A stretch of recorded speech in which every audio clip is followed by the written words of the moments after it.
ابن مسعود کہتے ہیں جب کوئی آدمی اللہ سے سوال کرنے کا ارادہ کرے تو پہلے وہ اللہ کی ایسی حمد و ثنا بیان کرے جو اس کے لائق ہے، پھر نبی صلی اللہ علیہ وسلم پر درود بھیجے، اس کے بعد دعا کرے۔ اس طرح کرنے سے ممکن ہوگا کہ وہ کامیاب ہو جائے، یعنی اپنی مطلوبہ چیز کو پا لے، اس کی دعا قبول ہو جائے۔ حضرت علی رضی اللہ عنہ کہتے ہیں ہر دعا روک دی جاتی ہے یہاں تک کہ محمد صلی اللہ علیہ وسلم پر درود پڑھا جائے۔ یہ ان کے احساسات ہیں اور وہ سمجھتے ہیں کہ یہ درود ہی دعاؤں کو آگے بڑھانے والا ہے۔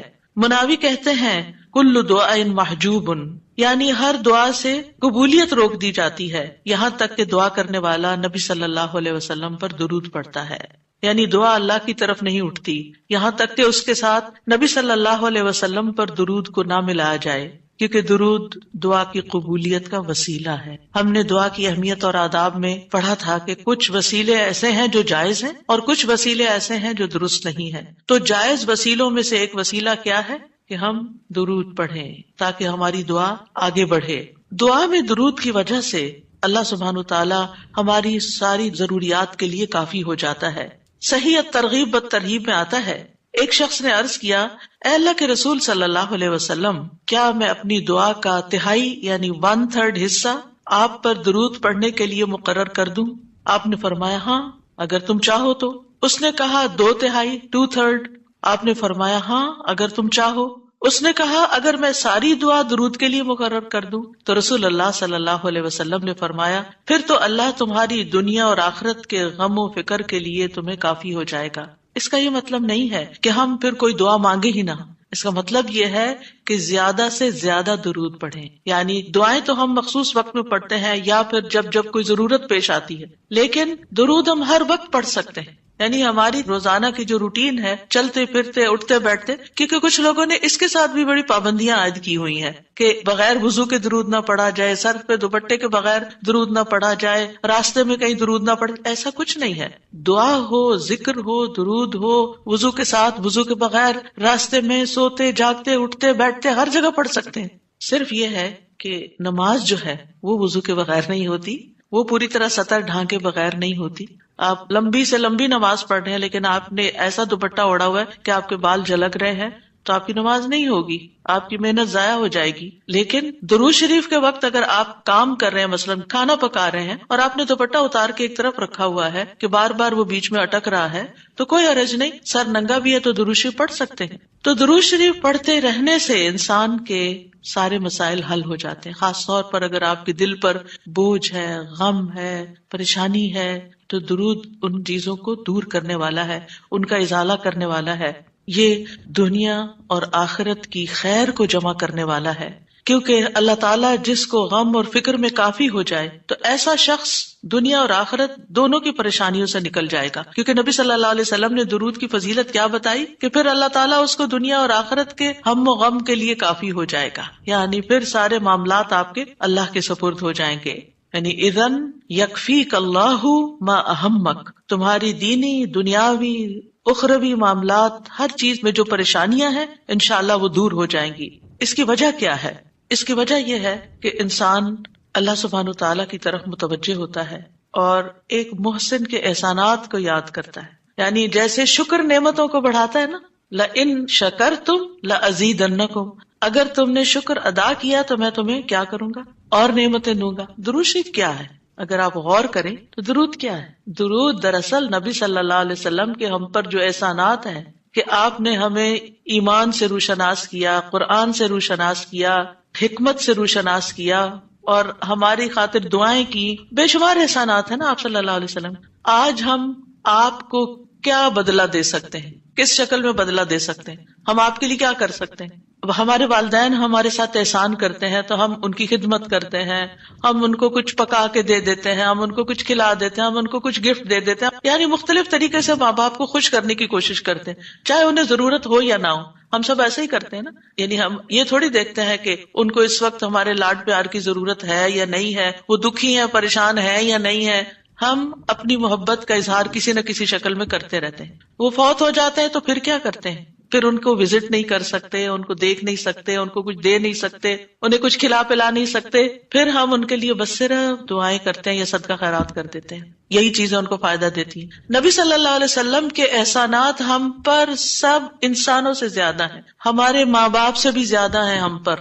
اگر ہم سیرہ پڑھیں اور دیکھیں کہ آپ نے کتنے دکھ اٹھائے، کتنے غم اٹھائے، کتنی پریشانیوں سے گزرے، تو حیران ہو جاتا ہے انسان کہ اتنی بھی سچی خیرخواہی کسی انسان کے اندر ہو سکتی. النبی اولی بالمؤمنین من انفسہم، نبی تو تم سے بھی زیادہ تمہارے لیے مہربان ہے. یعنی ہم اپنی جانوں کے بارے میں اتنے فکر مند نہیں ہوتے، ہم اپنے آپ کو خود جہنم کی آگ سے بچانے کے لیے وہ فکر نہیں کرتے جتنی فکر ہمارے نبی صلی اللہ علیہ وسلم نے ہمارے لیے کی. تو ان کے احسانات کا بدلہ کیسے دیں گے ہم ان کے لیے کیا کریں گے؟ ہم ان کے لیے درود پڑھیں گے. تو یہ درود کا پڑھنا آپ کے احسانات کا بدلہ تو ہم کہاں سے دے سکتے ہیں، لیکن اس کے جواب میں ایک شکریہ ادا کرنے کا انداز ہے. ان کی مہربانیوں کو ایکنالج کرتے ہیں، کیونکہ جو شکر گزار انسان ہوتا ہے وہ دنیا میں بھی مطمئن ہوتا ہے، اس کی ایک فلفلمنٹ ہوتی ہے، اور پھر یہ ہے کہ اس کے آگے کے مرحلے بھی آسان ہوتے. وہ جس کے ساتھ بھی شکر گزاری کا معاملہ کرتا ہے، عام انسانوں کے ساتھ بھی، تو وہ ان کا محبوب بن جاتا ہے. تو جب ہم اللہ تعالیٰ کا شکر ادا کرتے ہیں تو کیا ہم اللہ کے محبوب نہیں ہوں گے؟ جب ہم رسول اللہ صلی اللہ علیہ وسلم کا شکریہ ادا کرتے ہیں، اور شکریہ ادا کرنا صرف زبان سے تھینک یو کہنا نہیں ہوتا، وہ مختلف طریقے سے کسی کو دعا دینا بھی. یعنی اگر ہم کسی کے احسان کا بدلہ صرف دعا کی شکل میں بھی دیتے ہیں تو یہ بھی شکریہ ادا کرنے کی بہت بڑی قسم ہے. اور پلٹ کر واپس تو اپنے اوپر ہی آتا ہے. یعنی جب شکر کسی کا ادا کرتے ہیں، جب کسی کے احسان مند ہوتے ہیں، ایک ہوتا ہے بس صرف تکلفاً رسماً ایک فیشن کے طور پہ، ایک روٹین کے طور پر کسی کو تھینک یو بول دینا، نہیں، دل سے جینوئنلی دوسرے کا شکر گزار ہونا، یہ اس کے دل میں آپ کی محبت بڑھاتا ہے. اس میں آپ کی نیت یہ نہیں ہوتی کہ وہ مجھ سے محبت کرے، نہیں، آپ اس کو اکنالج کر رہے ہوتے ہیں، اس کا احسان مان رہے ہوتے ہیں، اور اللہ تعالیٰ اس کے دل میں آپ کی محبت ڈال دیتا ہے. اور جو ناشکرے انسان ہوتے ہیں، جو ناقدرے ہوتے ہیں، سب سے پہلے تو ہم اللہ ہی کے حق میں ناقدرے، وما قدر اللہ حق قدری، ہم نے اللہ کی قدر ہی نہیں کی جیسا قدر کرنے کا حق ہے. ہم نے نبی صلی اللہ علیہ وسلم کی قدر ہی نہیں کی جیسا کہ قدر کرنے کا حق ہے. تو ہماری یہ تسبیحات اور ہمارا یہ درود شریف اس قدر کی طرف بڑھنے کا ایک چھوٹا سا جسچر ہے کہ ہم واقعی اس بات کو مانتے ہیں کہ ان کے ہم پر احسانات تھے. لہٰذا جب ہم درود پڑھتے ہیں تو اس کا مطلب یہ ہے کہ ہم نے باقی چیزیں چھوڑی اور ہم آپ کا حق ادا کرنے کی طرف متوجہ ہو گئے. تو یہ چیز اللہ تعالیٰ کو کتنی پسند آتی ہوگی کہ یہ اپنے لیے کچھ نہیں مانگ رہا، اپنے لیے نہیں کچھ مانگ رہا، اپنی باتیں نہیں کر رہا، یہ اپنے غموں کو بھول کے، اپنے کاموں کو چھوڑ کے صرف نبی صلی اللہ علیہ وسلم پر درود بھیج رہا، یعنی ان کا احسان مان کر ان کا شکریہ ادا کرتے ہوئے ان کے لیے دعا کر رہا ہے. نبی صلی اللہ علیہ وسلم اللہ تعالیٰ کے محبوب ہیں، سب سے بہترین بندے ہیں، سب سے بہترین نبی ہیں. اللہ تعالیٰ ان سے محبت کرتا ہے. اللہ تعالیٰ فرماتے قل ان کنتم تحبون اللہ فاتبعونی یحببکم اللہ، کہہ دیجیے اگر تم اللہ سے محبت کرتے ہو میری اتباع کرو، اللہ تم سے محبت کرے گا. تو نبی صلی اللہ علیہ وسلم کی اتباع ہو، آپ کی سنتوں پر عمل کرنا ہو، آپ پر درود پڑھنا ہو، یہ سب کس میں اضافہ کرتا ہے؟ اللہ کی محبت بندے کو ملتی ہے. یحببکم اللہ، اللہ تم سے محبت کرے گا. اور اللہ تعالیٰ جس سے محبت کرے پھر اس کی تو بات ہی کیا، سیجعل لهم الرحمن ودا، اس کے مسائل کیسے حل نہیں ہوں گے؟ اس کے مسائل ضرور حل ہوں گے، اس کے غم دور ہوں گے، اس کی پریشانیاں دور ہوں گی. لہٰذا جب ہم اس سٹیٹ میں آ جاتے ہیں تو پھر آپ دیکھیں کہ یہ درجہ اس سے بھی بڑھ جاتا ہے جو ہم اپنے لیے خود کچھ مانگ رہے ہوتے ہیں نا. کیونکہ جب آپ کو کسی سے محبت ہوتی ہے تو آپ اس کے لیے کچھ بھی کرنے کو تیار ہوتے ہیں. یہ تو انسان کا حال ہے، انسان کی محبت ہے نا. تو جس انسان سے اللہ کو محبت ہو پھر اس کے مسئلے کیسے حل نہیں ہوں گے؟ اللہ سبحانہ وتعالیٰ اس کے لیے بہترین چیزیں کیوں نہیں کریں گے؟ تو اس طرح یہ درود جو ہے وہ دعا سے بھی بازی لے جاتا ہے کہ انسان اللہ کی محبت حاصل کر لیتا ہے، اور اس کے نتیجے میں دعائیں قبول ہوتی ہیں اور اللہ تعالیٰ کی طرف سے رحمتیں آتی ہیں، درجے بلند ہوتے ہیں، گناہ معاف ہوتے ہیں. لیکن اس کا یہ مطلب ہرگز نہیں کہ آپ باقی دعائیں نہ مانگیں، کیونکہ خود نبی صلی اللہ علیہ وسلم نے ساری دعائیں مانگی ہیں. یہ جو ہم آپ کو جتنی بھی دعائیں سکھا رہے ہیں یہ مسنون دعائیں ہیں، ان کو دعا سمجھ کے پڑھیں اور اس کو ریپیٹڈلی پڑھیں، کیونکہ دعا میں تکرار بھی ضروری ہے. ہم آداب میں پڑھ چکے ہیں، اصرار ضروری ہے، تکرار ضروری ہے، افتقار ضروری ہے. تو اپنی محتاجی، اپنی عاجزی، اپنی ہمبلنس کو ظاہر کرتے ہوئے اللہ تعالیٰ سے مانگتے رہیں. تو درود جو ہے اس کے بارے میں جو قرآن مجید میں آتا ہے، آیت دوبارہ سنتے ہیں. بے شک اللہ اور اس کے فرشتے نبی پر رحمت بھیجتے ہیں. اے لوگو جو ایمان لائے ہو، تم بھی ان پر درود بھیجو اور خوب خوب سلام بھی بھیجتے رہا کرو. ان اللہ وملائکتہ یصلون علی النبی، اللہ سبحانہ و تعالی خود اور اس کے فرشتے نبی صلی اللہ علیہ وسلم پر درود بھیجتے ہیں. اللہ سبحانہ و تعالی درود بھیجتے ہیں، اس کا کیا مطلب ہے؟ یعنی اللہ سبحانہ و تعالی ملائے اعلیٰ میں، آسمانوں کی بلند مجلس میں اپنے بندے، اپنے نبی محمد صلی اللہ علیہ وسلم کی تعریف کرتے ہیں، ان کے بلند مرتبے اور ان کی بلند شان کی خبر دیتے ہیں. اللہ تعالیٰ ان کی خود تعریف کرتے ہیں، ثنا کرتے ہیں، آپ پر رحمتیں اور برکتیں نازل کرتے ہیں. اور فرشتے بھی درود بھیجتے ہیں. جیسے فرشتے تسبیح کرتے ہیں نا، اور جیسے کائنات کی باقی چیزیں سب اللہ کی حمد و ثنا کرتے ہیں، تو نبی صلی اللہ علیہ وسلم پر بھی فرشتے درود بھیجتے ہیں. اور ان کا درود بھیجنا کیا ہے کہ آپ کے لیے رحمت اور مغفرت اور بلندی درجات کی دعا. یعنی ایک تو فرشتے ایمان والوں کے لیے دعا کرتے ہیں، دوسرا یہ کہ فرشتے نبی صلی اللہ علیہ وسلم کے لیے خاص دعائیں کرتے ہیں. تو اگر اللہ تعالیٰ ان پہ درود بھیجتا ہے، ان پہ رحمتیں نازل کرتا ہے، فرشتے درود بھیجتے ہیں، تو پھر اہل ایمان کو کیا کرنا چاہیے؟ پہلے اللہ تعالیٰ اور فرشتوں کی بات کی گئی تاکہ ہمارے اندر بھی شوق پیدا ہو کہ ہم بھی درود بھیجیں. یا ایھا الذین آمنوا صلوا علیہ وسلموا تسلیما، اے ایمان والو تم بھی آپ پر خوب خوب درود اور سلام بھیجو، صلاۃ و سلام بھیجو. یعنی پہلے آسمان والوں کی خبر دی گئی کہ فرشتے ایسا کر رہے ہیں، پھر زمین والوں کو حکم دیا جا رہا ہے کہ تم بھی ایسا کرو.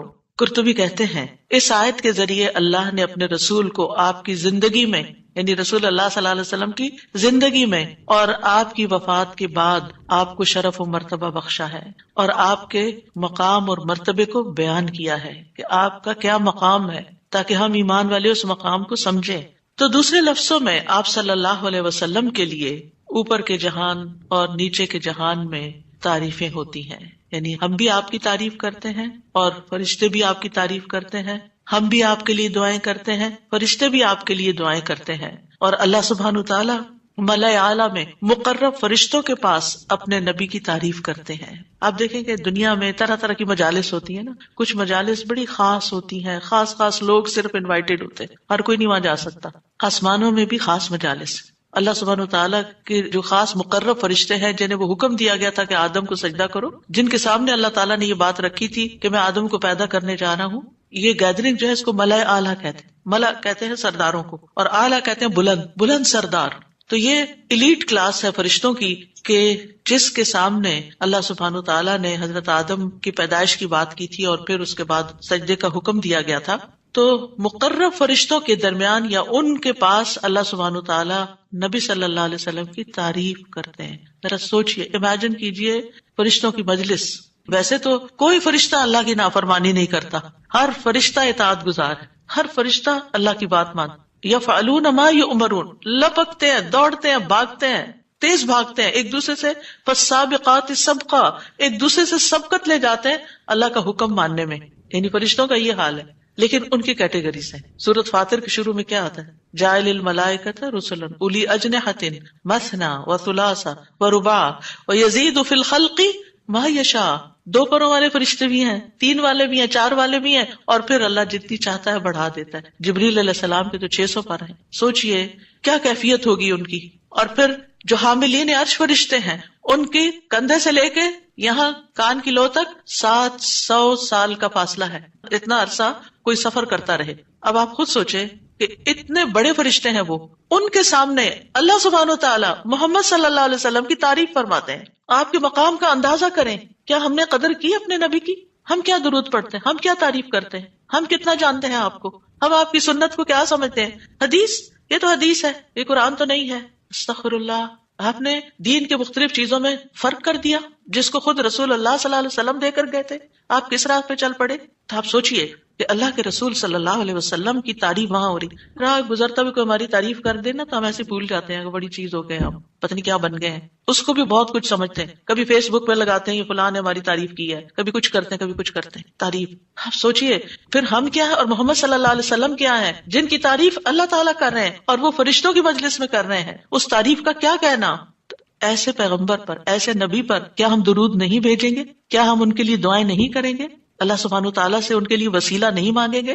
تو صلات کا جو لفظ ہے، صلات کا لفظ اس کے معنی میں رحمت بھی ہے، ذکر خیر بھی ہے، دعا بھی ہے۔ رحمت، ذکر خیر اور دعا قاموس میں ہے الصلاۃ الدعاء والرحمت والاستغفار وحسن الثناء من اللہ عز وجل علی رسولہ صلی اللہ علیہ وسلم۔ صلاۃ سے مراد دعا، رحمت، استغفار اور اللہ عز وجل کی طرف سے اس کے رسول کی تعریف ہے، یعنی درود کا یہ مطلب ہے۔ یعنی اللہ تعالیٰ کی طرف سے صلاۃ بھیجنے کا مطلب کیا کہ اللہ تعالیٰ آپ سے راضی ہیں اور آپ پر رحمت نازل کرتے ہیں، ٹھیک ہے؟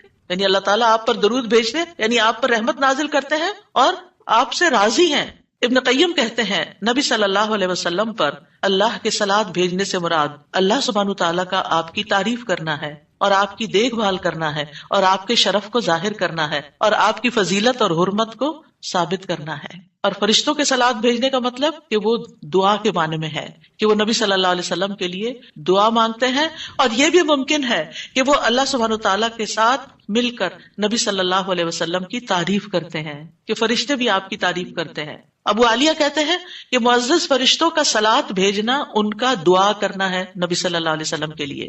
ابن عباس کہتے ہیں یصلون کا مطلب ہے وہ برکت کی دعا کرتے ہیں۔ یہ سارے معنی میں اختلاف نہیں ہے، یہ مختلف طریقے سے صلاۃ کے لفظ کو واضح کیا گیا، کیونکہ عام طور پر ہمیں لفظ درود کا بھی مطلب کوئی نہیں آتا ہوتا، یعنی کہ اگر کسی سے پوچھے درود کیا ہوتا ہے کچھ پتہ نہیں، بس ہوتا ہے درود۔ تو عربی میں درود نہیں کہتے، یہ فارسی کا لفظ ہے، عربی میں صلاۃ کہتے ہیں، اور صلاۃ میں یہ سارے معنی آ جاتے ہیں جو میں عرض کر رہی ہوں۔ اور امت کو کیا حکم ہے کہ وہ آپ کے لیے دعا بھی کریں اور آپ کے حکم کی تعظیم بھی کریں۔ آپ کے حکم کو، جو نبی صلی اللہ علیہ وسلم کا حکم ہے، اس کو سب کے حکم پر فوقیت دیں، اس کو بڑا سمجھیں۔ ایک طرف ماں باپ کا حکم، ایک طرف رسول اللہ صلی اللہ علیہ وسلم کا حکم۔ اگرچہ اللہ سبحانہ تعالیٰ نے ہمیں ماں باپ کے ساتھ احسان کا حکم دیا ہے، ان کی بات ماننے کے لیے بھی کہا ہے، لیکن ان کے مقابلے میں اگر رسول اللہ صلی اللہ علیہ وسلم آ جاتے ہیں تو پھر ہمیں رسول اللہ صلی اللہ علیہ وسلم کی بات کو فوقیت دینی ہے، ترجیح دینی ہے، اہمیت دینی ہے، کیونکہ وہ شخص مومن ہی نہیں ہو سکتا جس کو نبی صلی اللہ علیہ وسلم اس کے والدین، اولاد اور سب انسانوں سے زیادہ محبوب نہ ہو جائے۔ یہ ایمان کا کرائیٹیریا ہے۔ سارے انسانوں، چاہے کوئی کتنے بڑے بڑے اسکالرز ہوں، سائنٹسٹ ہوں، ریسرچرز ہوں، چاند پہ جانے والے لوگ ہوں، جو مرضی ہوں، جہاں رسول اللہ صلی اللہ علیہ وسلم کی بات آ گئی، یہ بات سچی ہے۔ صدق اللہ و رسولہ، اللہ اور اس کے رسول نے سچ کہا ہے، صحیح اوتھینٹک حدیث سامنے آ گئی ہے، ایسا ہی کرنا چاہیے۔ ریسرچز کہتی ہیں شہد نہ کھایا جائے کیونکہ اس میں بہت سویٹنس ہے، نہیں قرآن کہتا ہے کہ شہد میں شفا ہے۔ نبی صلی اللہ علیہ وسلم نے تجربہ کروایا تھا ایک شخص کو، وہ شہد سے پہلے بیمار ہوا تھا اور پھر اسی سے ہی وہ ٹھیک ہوا تھا جس کا پیٹ خراب ہوا تھا۔ ہمارا یقین ہے اگر شہد خالص ہے، شہد شہد ہے، کچھ اور نہیں، تو پھر اسی میں ہی شفا ہے۔ یہ ہو نہیں سکتا کہ جو بات قرآن کہہ دے اور جو بات نبی صلی اللہ علیہ وسلم کہہ دے پھر اس میں کوئی شک باقی رہے۔ کوئی شک نہیں، ہمیں اس شک کو دل سے نکالنا ہے۔ دو چیزیں ایمان میں خلل ڈالتی ہیں، شبہات اینڈ شہوات، کیونکہ جب ہمارے اندر ڈاؤٹس آ جاتے ہیں نا کسی چیز کے بارے میں تو پھر ہمارا یقین اٹھ جاتا ہے، پھر ہمارا عمل کمزور ہو جاتا ہے، اور اسی طرح جب ہماری خواہشات آگے آ جاتی ہیں تو پھر ہم لیزی ہو جاتے ہیں، ہم اپنی مرضی پسند کے محبوب کام کرنے لگتے ہیں اور دوسرے کاموں کو پیچھے کر دیتے ہیں، چاہے وہ ہمارے لیے زیادہ فائدے کی کیوں نہ ہو۔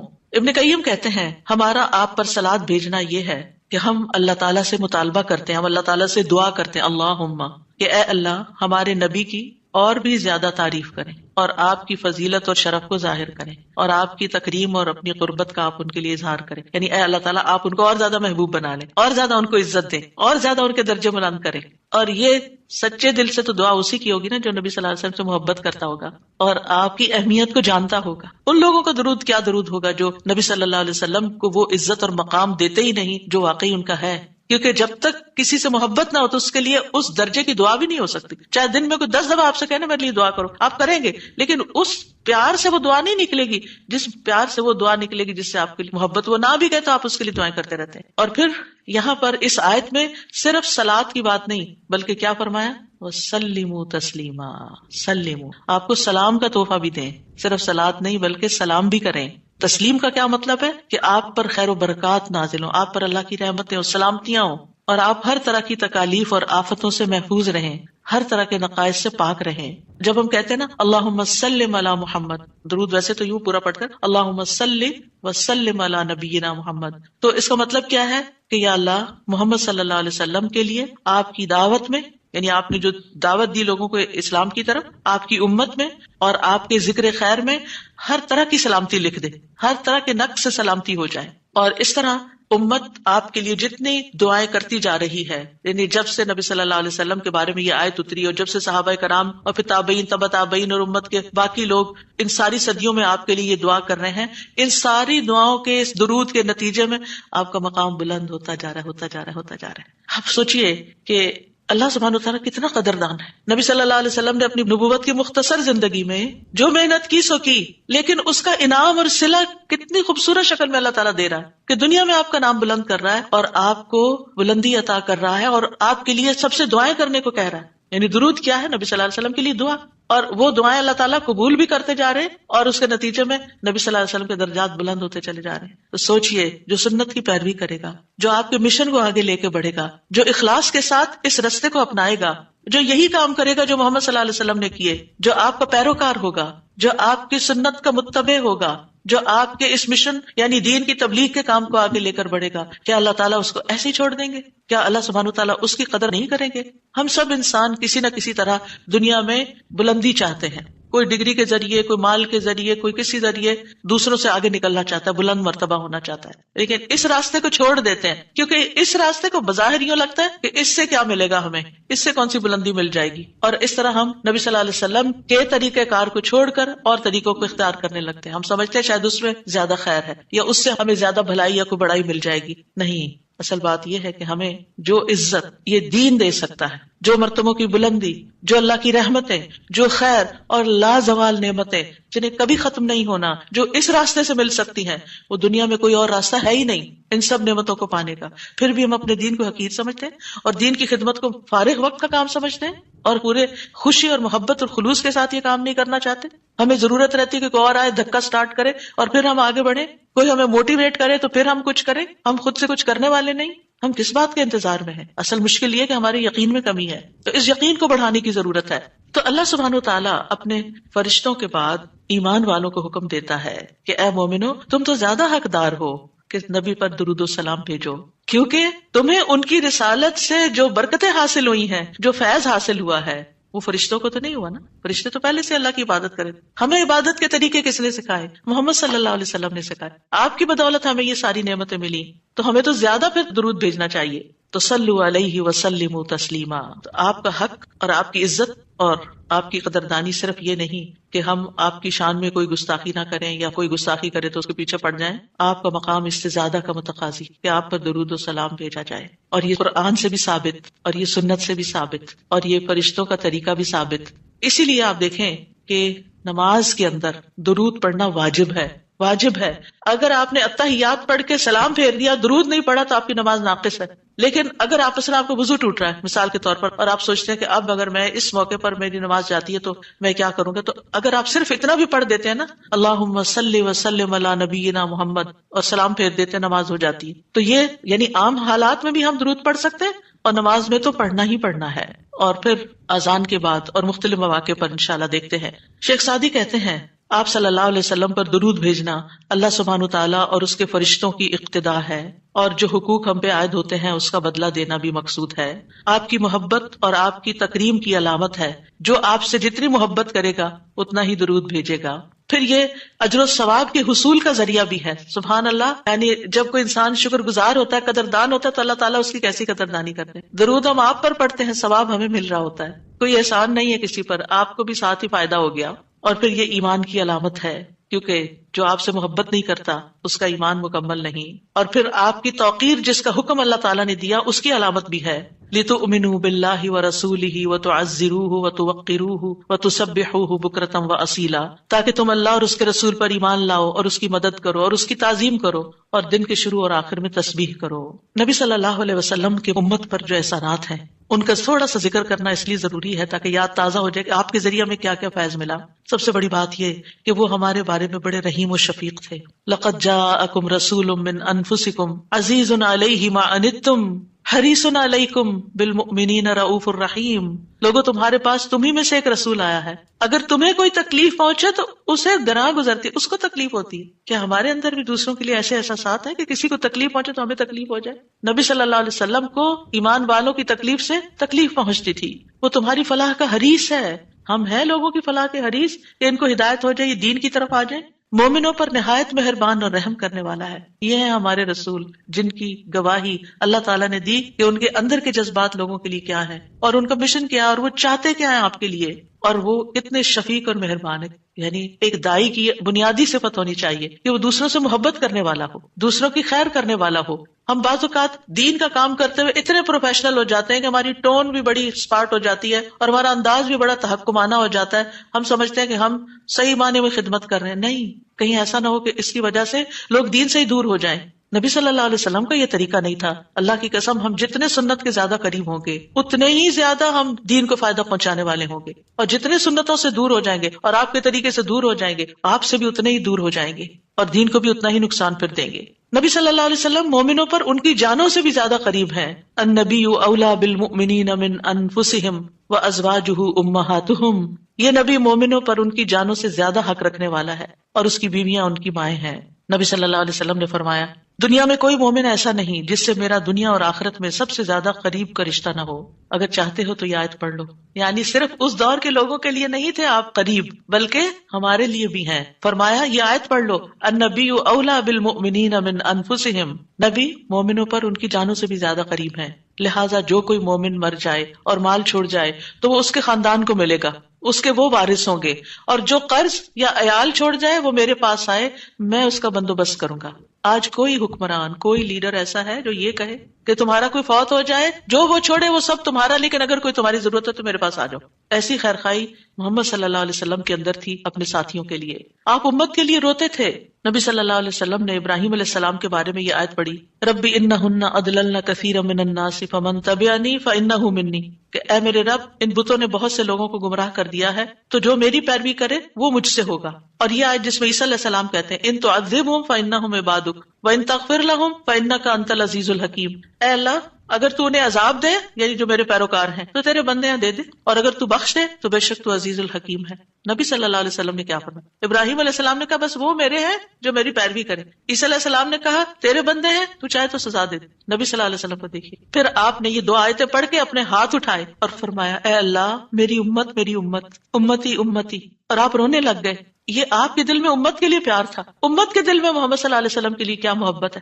تو اللہ عز و جل نے فرمایا اے جبریل جاؤ محمد کے پاس، حالانکہ تیرا رب خوب جانتا ہے، اور ان سے پوچھو کہ کیوں رو رہے ہیں. جبریل علیہ السلام آپ کی خدمت میں آئے اور آپ سے رونے کی وجہ پوچھی، تو رسول اللہ صلی اللہ علیہ وسلم نے انہیں بتا دیا کہ میں اپنی امت کے لیے رو رہا ہوں، حالانکہ اللہ سب سے زیادہ جاننے والا ہے. تو اللہ تعالیٰ نے فرمایا اے جبریل محمد کی طرف جاؤ اور ان سے کہہ دو کہ ہم آپ کو آپ کی امت کے بارے میں ضرور راضی کر دیں گے اور ہم آپ کو غمگین نہیں کریں گے. اتنے حریص تھے وہ ہماری نجات کے اور ہماری فلاح کے. تو کیا وہ والدین سے بھی زیادہ پھر مہربان نہیں ہم پر؟ ہمارے ماں باپ ہماری دنیا کا غم کرتے ہیں، ہماری دنیا کی فکریں کرتے ہیں، ان کو کھانا کہاں سے ملے گا، ان کے فلاں چیز کا کیا ہوگا، فلاں چیز کا کیا ہوگا. نبی صلی اللہ علیہ وسلم ہماری دنیا کے تو پیچھے ہو گیا نا کہ جس کا عیال ہو قرض دار ہو میرے پاس آ جائے، لیکن ہماری آخرت کی فکر کرتے ہیں کہ میری امت کی بخشش ہوگی کہ نہیں ہوگی. ایک دفعہ کوئی لا الہ الا اللہ محمد الرسول اللہ کہہ کر اس دین میں داخل ہو جاتا ہے تو پھر محمد صلی اللہ علیہ وسلم اس کے لیے مہربان ہو جاتے ہیں، اس کے لیے غمگین ہو جاتے ہیں کہ اس کی بخشش ہو جائے. آپ ہر نماز میں امت کے لیے دعائیں کرتے تھے،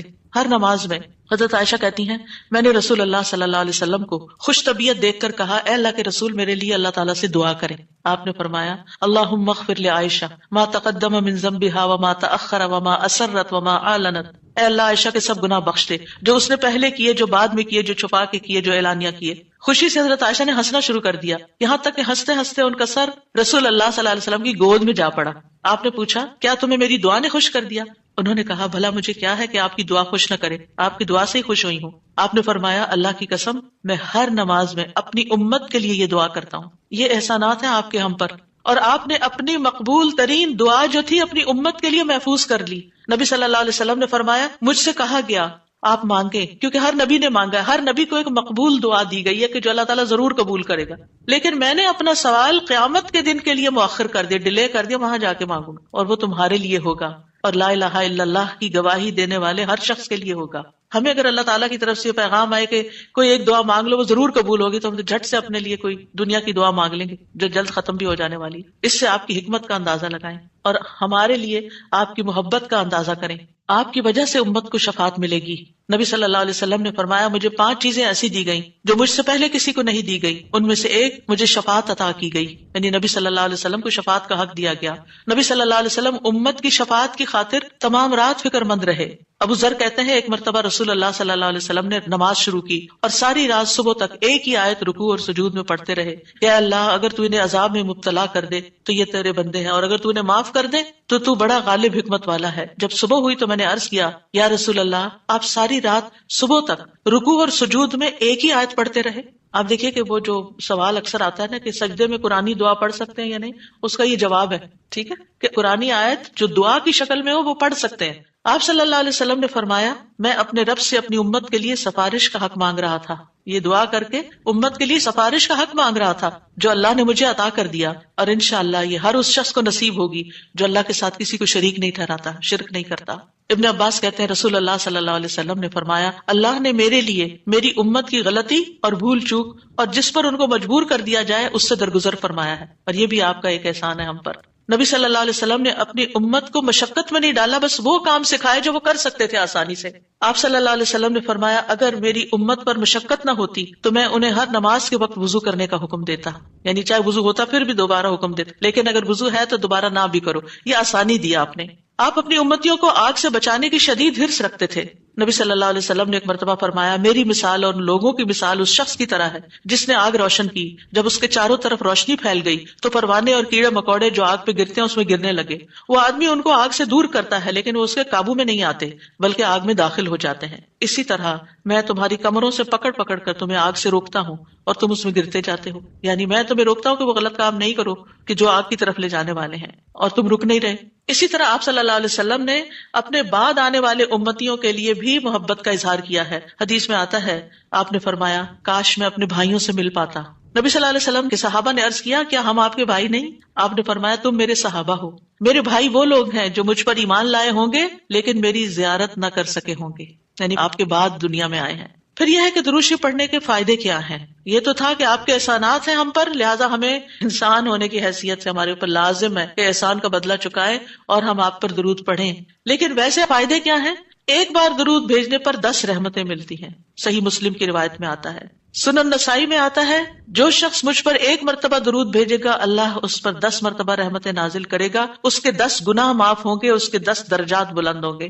ایک اور روایت میں آتا ہے جو شخص میری امت میں مجھ پر اخلاص سے دل سے 1 بار درود پڑھے گا تو اللہ اس وجہ سے اس پر 10 رحمتیں بھیجے گا اور اس کی وجہ سے اس کے 10 درجے بلند فرمائے گا، اس کے لیے 10 نیکیاں لکھے گا، 10 گناہ معاف فرما دے گا۔ فائدے ہی فائدے، برکتیں ملیں گی۔ آپ نے فرمایا مجھ پر درود بھیجا کرو کیونکہ مجھ پر درود بھیجنا تمہارے لیے باعث برکت ہے، اور میرے لیے اللہ سے وسیلہ کا بھی سوال کیا کرو، یعنی جو شخص درود بھیجتا ہے برکت اس پر آتی ہے، انسان کی ذات میں، عمل میں، عمر میں برکتیں آتی ہیں۔ امام ابن قیم نبی صلی اللہ علیہ وسلم کی ذات پر درود بھیجنے کے بارے میں کہتے ہیں یہ درود بھیجنے والے شخص کی اپنی ذات کے لیے، اس کے عمل، اس کی عمر میں برکت کا سبب ہے، اس کی مصلحتوں اور ضرورتوں کے اسباب میں سے ہے، کیونکہ درود بھیجنے والا اپنے رب سے دعا کر رہا ہوتا ہے کہ اللہ آپ پر اور آپ کی آل پر برکت نازل کرے۔ تو جب ہم آل پر برکت کی بات کرتے ہیں تو ہم خود بھی بیچ میں سب آ جاتے ہیں اور یہ دعا قبول ہو جاتی ہے، اسی لیے بدلہ بھی اسی کی جنس سے ہوگا۔ ابن حجر کہتے ہیں کہ طاعون اور دیگر بڑی بڑی وبائی بیماریوں میں سب سے بڑھ کر ان کو دور کرنے والی چیزوں میں سے نبی صلی اللہ علیہ وسلم پر کثرت سے درود بھیجنا ہے۔ پینڈیمک میں، کووڈ-19 میں ہمیں سب سے زیادہ درود پڑھنا ہے، درود پڑھتے رہیں، کثرت سے پڑھتے رہیں، یہ وبائی امراض دور ہو جائیں گی۔ ابن الجوزی کہتے ہیں جب اللہ اپنے بندے کے ساتھ خیر کا ارادہ کرتا ہے تو وہ اسے محمد صلی اللہ علیہ وسلم پر درود بھیجنے کی توفیق دے دیتا ہے، کیونکہ پھر خیر اسی پر واپس آنی ہے نا، تو اب توفیق ہو گئی تو خیر و برکت کے دروازے کھل گئے۔ ایک فرشتے کے ذریعے آپ تک درود پہنچایا بھی جاتا ہے۔ رسول اللہ صلی اللہ علیہ وسلم نے فرمایا جو شخص 1 بار مجھ پر درود بھیجے گا اللہ اس پر 10 رحمتیں نازل کرے گا، اس پر ایک فرشتہ مقرر ہے، یعنی اس کام پر جو وہ مجھ تک پہنچاتا رہتا ہے۔ ہر جگہ سے درود پہنچا دیا جاتا ہے، یعنی ضروری نہیں کہ روزے کے پاس جا کے ہی آپ درود پڑھیں، اور اگر روزے پہ جانا نصیب نہیں ہو تو بعض لوگ بہت اپسیٹ ہو جاتے ہیں کہ ہم مدینہ گئے ہیں روزے پہ نہیں جا سکے۔ کوئی بات ہے، ہم مدینہ میں تو ہے نا، شکر کریں۔ ہم شکر کرنا بھول جاتے ہیں اور ہم وہ چیز جو نہیں ملی ساری اپنی ایفرٹ انرجی ادھر لگا دیتے ہیں، اور اپنا وقت ضائع کر دیتے ہیں. کیونکہ میں یہ بات اس لیے کر رہی ہوں کہ رمضان میں بھی بہت سے لوگ عمرے پہ جائیں گے اور آپ کو لیٹسٹ ریسٹرکشنز کا پتا ہے کہ جب تک روزے کی بکنگ نہ ملے آپ وہاں نہیں جا سکتے. اب بعض لوگ اس پہ پریشان ہو کے بیٹھ جاتے ہیں. تو پریشان نہ ہو آپ. اس وقت اگر دل میں تنگی تکلیف آئے تو کہ یا اللہ قیامت کے دن مجھے اتنا دور نہ کرنا آپ سے. آج یہاں پہنچ کے بھی میں دور ہوں, قریب نہیں جا پا رہی, تو کہیں ایسا نہ ہو کہ قیامت کے دن دور ہو جاؤں. یہ سبق سیکھنے کی یہ بات. یعنی اچھے بڑے حالات تھے, لوگ ایک ایک عمرے میں کئی کئی دفعہ جا رہے ہوتے تھے, لیکن اب پہنچ کر بھی نہیں پہنچ پاتے. تو نعمتیں تو کبھی بھی جا سکتی ہیں انسان سے. جب نعمت جائے نا, محرومی ہو, تو یہ سوچے کہ اللہ آخرت میں محروم نہ کرنا. دنیا میں ایک چیز لے لی وہاں نہ لینا, کیونکہ وہ محرومی اصل محرومی ہے. تو ایسے میں آپ دیکھیں کہ اگر آپ 20 میٹر دور بیٹھ کے بھی دروشی پڑھ رہے ہیں نا, مدینہ کے اندر پڑھ رہے ہیں, مکہ میں پڑھ رہے ہیں, کینیڈا میں پڑھ رہے ہیں, یہاں سے بھی آپ کا درود پہنچا دیا جاتا ہے. اللہ تعالیٰ کے ایسے لشکر ہیں, ایسے فرشتے ہیں, سیکنڈز میں آپ کی بات کہاں سے کہاں چلی جاتی ہے. کیا یہ امیزنگ نہیں؟ اللہ تعالیٰ عرش پر ہوتے ہوئے جس کی بلندیوں کا ہم اندازہ بھی نہیں کر سکتے, یہاں ہماری باتیں سن رہے ہیں. اللہ تعالیٰ کے لیے کوئی چیز مشکل نہیں, وہ السمیع البصیر ہے. رسول اللہ صلی اللہ علیہ وسلم نے فرمایا, تم کہیں بھی ہو مجھ پر درود بھیجو, کیونکہ تمہارا درود مجھ تک پہنچ جاتا ہے. پھر یہ کہ نبی صلی اللہ علیہ وسلم کی سفارش کے مستحق ہو جاتے ہیں وہ جو آپ پر درود بھیجتے ہیں. آپ نے فرمایا, جو میرے اوپر درود بھیجتا ہے یا میرے لیے وسیلہ مانگتا ہے, قیامت کے دن اس کے لیے میری شفاعت ثابت ہو جائے گی. یہ وسیلہ وہ خاص مقام ہے ایک جنت میں جو صرف ایک شخص کو ملے گا, اور وہ آپ صلی اللہ علیہ وسلم کے لیے ہم مانگتے ہیں کہ وہ سب سے اعلیٰ ترین مقام ہمارے نبی محمد صلی اللہ علیہ وسلم کو ملے. درود نہ پڑھنے والا بخیل ہے. آپ نے فرمایا, جس کے سامنے میرا ذکر ہو اور وہ مجھ پر درود نہ بھیجے وہ بخیل ہے. درود نہ پڑھنے والے کے لیے دوری اور رسوائی ہے. مالک بن حویرث کہتے ہیں, رسول اللہ صلی اللہ علیہ وسلم ممبر پر چڑھے, جب پہلی سیڑھی پر چڑھے تو فرمایا آمین, پھر دوسری پر چڑھے تو فرمایا آمین, پھر تیسری پر چڑھے تو فرمایا آمین, پھر فرمایا میرے پاس جبریل آئے اور فرمایا, اے محمد, جس نے رمضان کا مہینہ پایا پھر اس کی بخشش نہ ہو سکی تو اللہ اس کو اپنی رحمت سے دور کر دے. میں نے کہا آمین. جبریل نے بد دعا کی. پھر فرمایا, جس نے اپنے دونوں والدین میں سے ایک کو یا دونوں کو پایا اور آگ میں داخل ہو گیا, یعنی ان کی خدمت نہیں کی, ان کو راضی نہیں کیا, اللہ اس کو اپنی رحمت سے دور کرے. میں نے کہا آمین. دعا جبریل مانگ رہے ہیں اور آمین محمد صلی اللہ علیہ وسلم کہہ رہے ہیں. فرمایا, جس کے سامنے آپ کا ذکر آیا اور اس نے آپ پر درود نہیں پڑھا, اللہ اس کو اپنی رحمت سے دور کر دے. کہیے آمین. میں نے کہا آمین. ایک اور روایت میں آتا ہے, وہ شخص رسوا ہوا جس کے سامنے آپ کا ذکر آیا اور اس نے آپ پر درود نہیں پڑھا. میں نے کہا آمین. تو دل ہی دل میں صلی اللہ علیہ وسلم پڑھ لینا چاہیے. اور اگر ایک مجلس میں کئی دفعہ آپ کا ذکر آ رہا ہے تو پورا لمبا درود شریف نہیں, یعنی مختصر بھی پڑھ سکتے. انس بن مالک کہتے ہیں, نبی صلی اللہ علیہ وسلم نے فرمایا, جس کے پاس میرا ذکر کیا جائے وہ ضرور مجھ پر درود بھیجے اور فوراً پڑھنا چاہیے. صالح کہتے ہیں, اگر تاخیر کرے گا تو مذمت ہوگی, یعنی پسندیدہ نہیں. اسی طرح آپ کا نام لکھتے وقت, یعنی محمد لکھتے وقت ساتھ صلی اللہ علیہ وسلم لکھنا چاہیے. یہ آپ کی تعظیم کے تقاضوں میں سے ہے. سفیان ثوری کہتے ہیں, اگر حدیث کے پڑھنے والے کو کوئی اور فائدہ نہ بھی ہو تو اس کو یہ فائدہ ضرور حاصل ہوتا ہے کہ وہ رسول اللہ صلی اللہ علیہ وسلم پر درود بھیجتا ہے. جب تک وہ حدیث کی کتاب پڑھتا رہتا ہے اس پر اللہ کی رحمت نازل ہوتی رہتی. اگر آپ بخاری کی کلاس میں بیٹھے ہوئے ہیں اور بار بار درود آ رہا ہے, اگر آپ کو حدیثیں نہیں بھی سمجھ آ رہی